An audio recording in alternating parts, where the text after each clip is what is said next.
Anxiety does not begin as panic. It begins as a whisper of urgency, a subtle tightening in the background of your thoughts, a quiet signal that something is wrong, even when nothing is happening.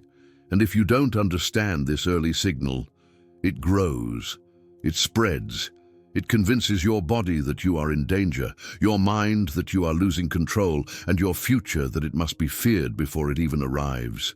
But here is the truth most people never learn. Anxiety is not an enemy you defeat with force. It is a system you weaken by removing its fuel. Most people try to fight anxiety at the peak when the heart is already racing and the mind is spiraling. That is like trying to stop a fire after the room is already in flames. The real power lies earlier, in the structure of how anxiety builds. Once you see the structure, it stops feeling like chaos. It becomes code, and code can be rewritten. Anxiety feeds on two main sources, false urgency and imagined threat loops. When these run unchecked, your nervous system stays activated as if survival is at stake. But you are not in danger, you are in anticipation. And anticipation, when unregulated, is one of the most exhausting states the human system can live in. The first technique that makes anxiety lose strength is something I call interrupting the urgency signal. Anxiety convinces you that everything happening inside you requires immediate response. Every thought feels important, every sensation feels meaningful, every possibility feels like a problem to solve now. This creates internal acceleration. Your mind speeds up, your breathing shortens, your muscles prepare. But urgency is not reality, it is interpretation. The nervous system has a simple rule. What is urgent must be survived. What is not urgent can be processed calmly. Anxiety survives by blurring this line. So the moment you feel anxiety rising, the most powerful move is not to calm down, but to slow the internal tempo deliberately. You change the signal. This starts with something deceptively simple. Delay your reaction. When a wave of anxious thought appears, what if this goes wrong? I can't handle this. Something bad will happen. Do not argue with it. Do not try to prove it false.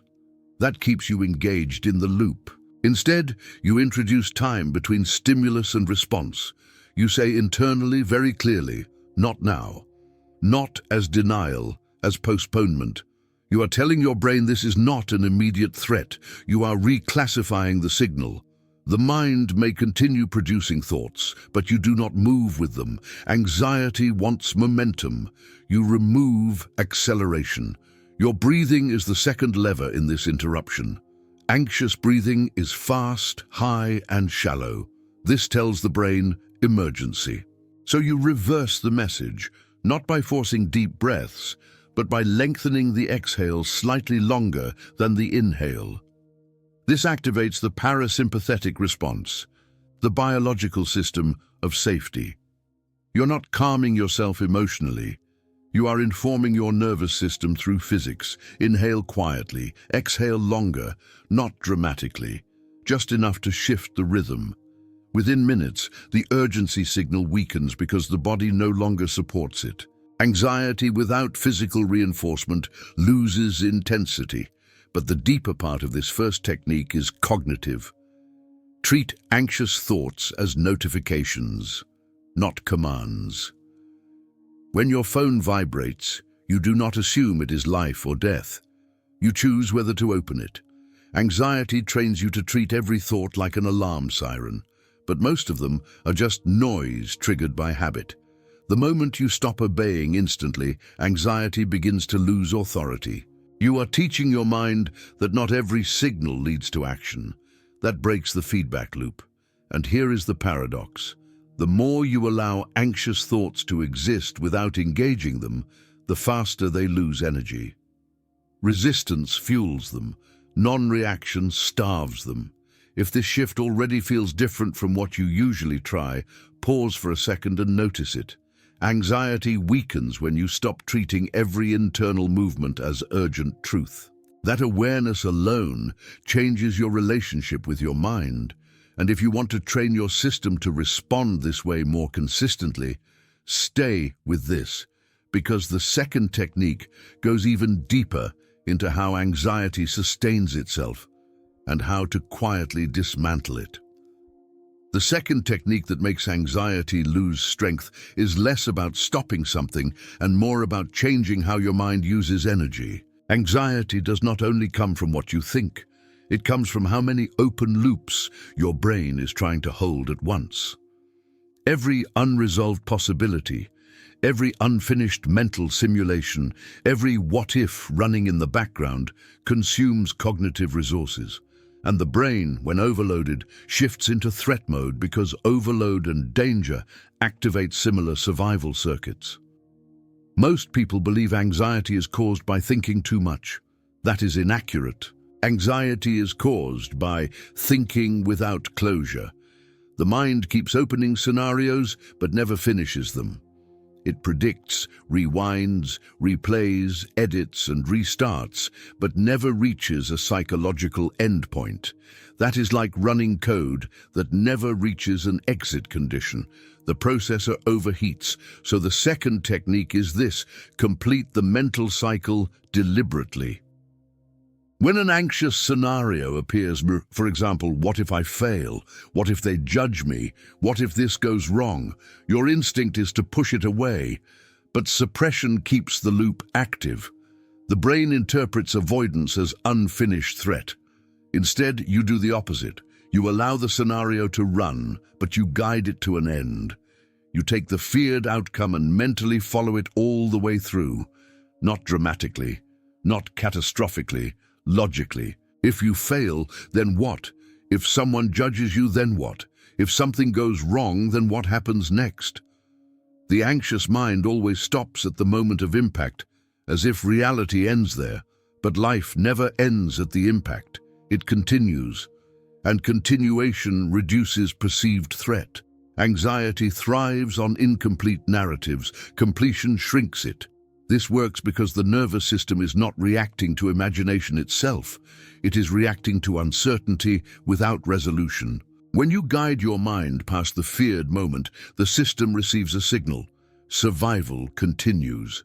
The threat is downgraded. You are not trying to convince yourself everything will be perfect. That creates internal conflict. Instead, you are showing your brain that even imperfection is survivable. Survival, not perfection, is what your nervous system cares about. There is another layer here. Anxious thinking is circular. It repeats the same fragment of fear without progression. Completion introduces linearity. Linear thought consumes less energy than looping thought. When you convert loops into lines, cognitive load decreases, and when load decreases, anxiety loses its biochemical support. But to make this effective, you must add a second step. Return to the present physical environment, immediately after completing the mental cycle. This is critical. If you stay in imagination, you start a new loop. Instead, after mentally reaching the end, you shift attention to something physically real. The feeling of your feet on the ground, the temperature of the air, the weight of your body in the chair. This tells your nervous system, simulation finished, reality stable. Your brain cannot maintain high anxiety while processing grounded sensory data. Sensory input anchors the system in the current moment, where most of the feared scenarios are not happening. Anxiety weakens when prediction is replaced by perception. You might notice resistance here. The mind often says, "But I need to keep thinking about this to be prepared." That is anxiety disguising itself as responsibility. Preparation happens in specific, time-bounded planning. Anxiety happens as endless, unfocused rehearsal. They feel similar, but produce opposite results. Preparation clarifies, anxiety exhausts. When you complete the mental cycle and return to the present, you are not becoming careless. You are preventing your system from wasting survival energy on simulations that never end. There is something important you should observe in yourself right now. The difference between a thought and a physical threat. Thoughts are events in the mind, not in the environment. But anxiety collapses that distinction. These techniques rebuild it. They teach your nervous system to classify internal activity differently. Once classification changes, intensity drops. If you pay attention during your next anxious moment and try this fully, delaying reaction, slowing the exhale, completing the feared scenario, and grounding in the present, you will feel the shift. Not instant peace, but reduced pressure. That reduction is where control returns.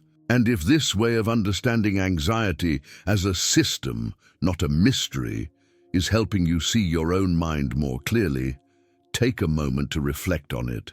Awareness is the first rewrite of the code you have been running automatically for years. But there is a deeper shift that happens when you practice these two techniques consistently. Anxiety begins to lose its sense of authority. Right now, when anxiety appears, it feels like information. It feels like insight.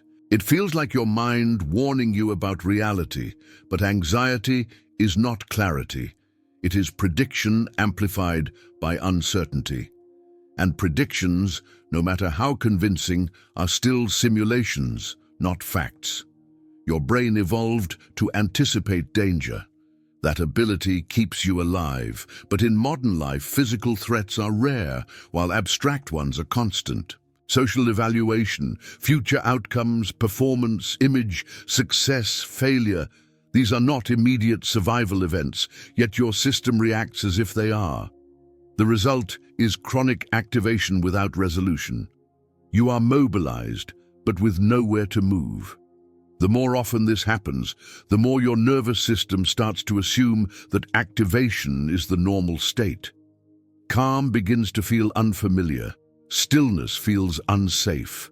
Silence feels suspicious. That is when anxiety stops being an episode and becomes a baseline. And once it becomes a baseline, people start saying, "This is just how I am." But it is not who you are.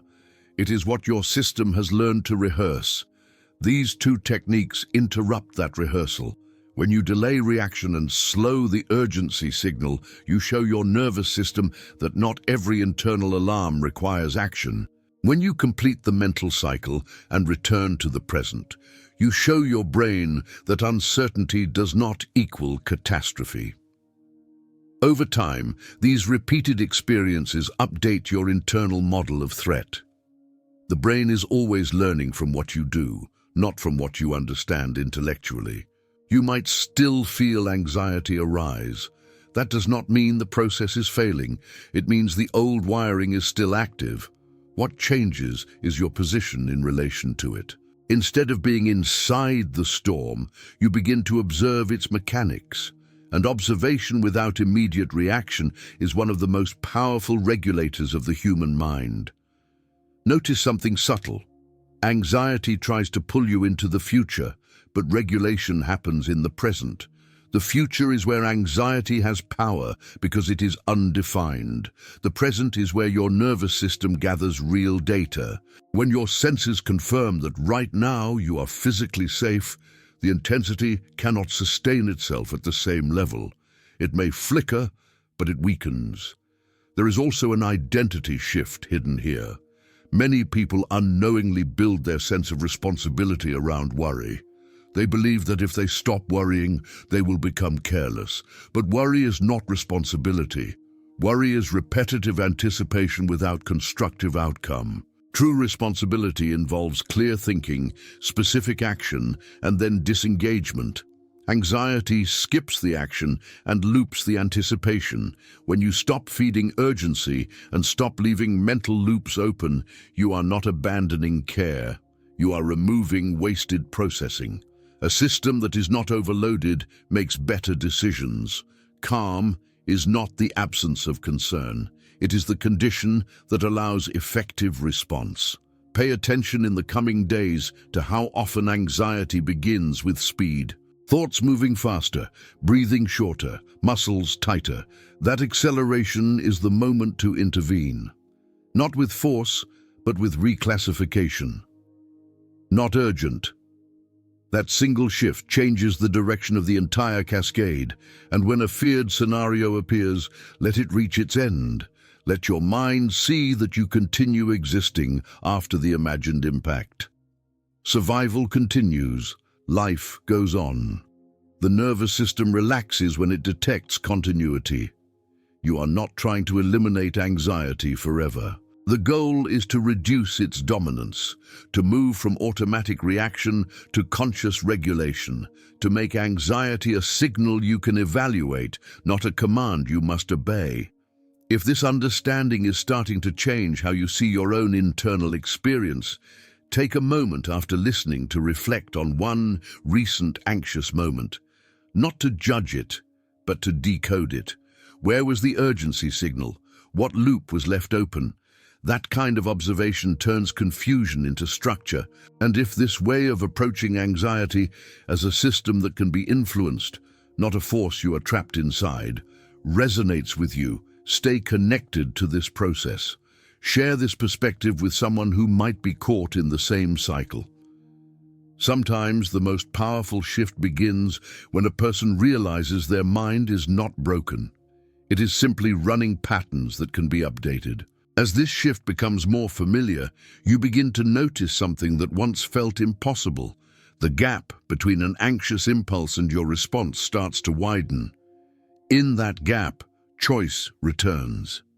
Before, anxiety felt immediate, fused to you, as if the thought and your identity were the same thing. Now there is space, and space changes everything. Anxiety depends on fusion.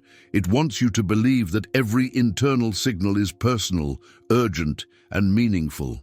But most anxious signals are simply automated predictions based on past experiences, not present reality. Your brain is trying to protect you using old data. The problem is not that it predicts, it is that it does not update fast enough unless you give it new experiences. Every time you delay reaction, you create a new data point. I felt anxiety and nothing bad happened. Every time you complete the mental scenario and see survival continue, you add another update. Even the feared outcome is manageable. Every time you return to sensory reality, you reinforce, right now, I am safe. These repetitions teach your nervous system more effectively than any logical argument ever could. This is why understanding alone rarely dissolves anxiety. The system does not change because you explain it. It changes because you repeatedly behave differently in its presence. Action rewrites patterns. Analysis only describes them. There is also a subtle but powerful consequence of practicing these techniques. Your internal trust begins to rebuild. Anxiety erodes self-trust by constantly suggesting you cannot handle what might come. It whispers, you must stay alert because you are not capable. But each time you stay present without spiraling, you gather evidence of your own capacity. Confidence does not come from eliminating uncertainty. It comes from experiencing yourself navigating it. You may still feel waves of anxiety, but they become shorter, less convincing, less dominant. They start to feel like weather passing through, not like the climate you live in. This distinction matters. Weather changes. Climate defines. Anxiety tries to become your climate. These techniques reduce it back to weather. Another change appears in how your body feels over time. Chronic anxiety keeps muscles subtly contracted, breath shallow, digestion altered, sleep fragmented. When urgency decreases and mental loops close, the body receives more frequent signals of safety. Recovery systems activate more often. Energy begins to return, not as a sudden surge, but as a gradual reduction of constant drain. It is important to remember that progress here is not linear. Some days will feel easier, others heavier. That does not mean you are going backward. It means your system is recalibrating. Old patterns surface, but now you meet them differently. That difference is the real shift.